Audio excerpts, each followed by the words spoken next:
Hi, we're on a trail in Williams Lake behind our house here, and we're just trying to find some of the plants that we usually forage, and we noticed that there's some strawberry leaves coming up now, and you can wait for the strawberries to come out, but I also like to just take the strawberry leaves and dehydrate them, use them as a tea. Very, very tasty tea. And right beside that, you can see we're getting some clover coming up as well. These are excellent to forage and put in stews, or even make as a tea again, of course. And behind that we've got some wild rose coming up, and we like to collect the rose hips once they come into bloom here. And you have to split the rose hips in half and take out the hairy middle. But they also make an excellent snack if you choose to dehydrate those. Okay, a little farther up the trail, we noticed on the side there's a bunch of bearberry starting to grow here. They're finally coming up. Those little leaves are going to eventually develop some red berries on them. They're kind of mealy in taste if you dehydrate them, but you can always put them in your baking and in porridge and stuff, and you won't even notice that they're there. The other thing we like to do with these bearberry leaves is dehydrate them, and you can brew tea with that, or even put it in a pipe and smoke it, and it's a very great traditional way to relieve pain. So we're really excited to find more bearberry in the woods here.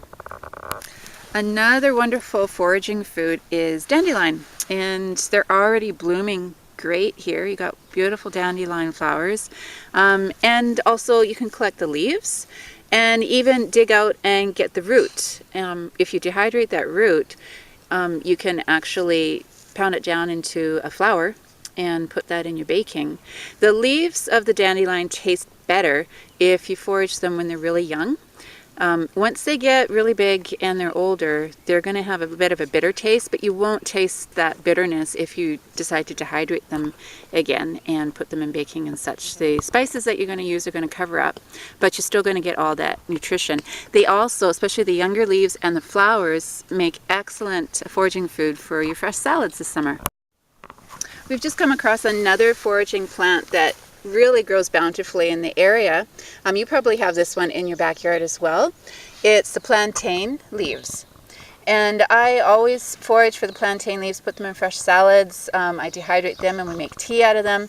Traditionally, you can actually put them on a bite or a cut as a poultice as well, and it'll help provide healing for your body.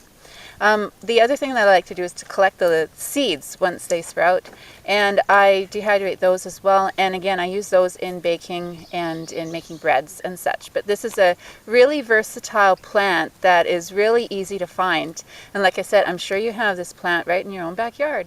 Okay, we're at the end of our trail right now, and we're back again to these cattails. We have quite a few cattails growing in this area, and they're not in bloom right now, but will be shortly.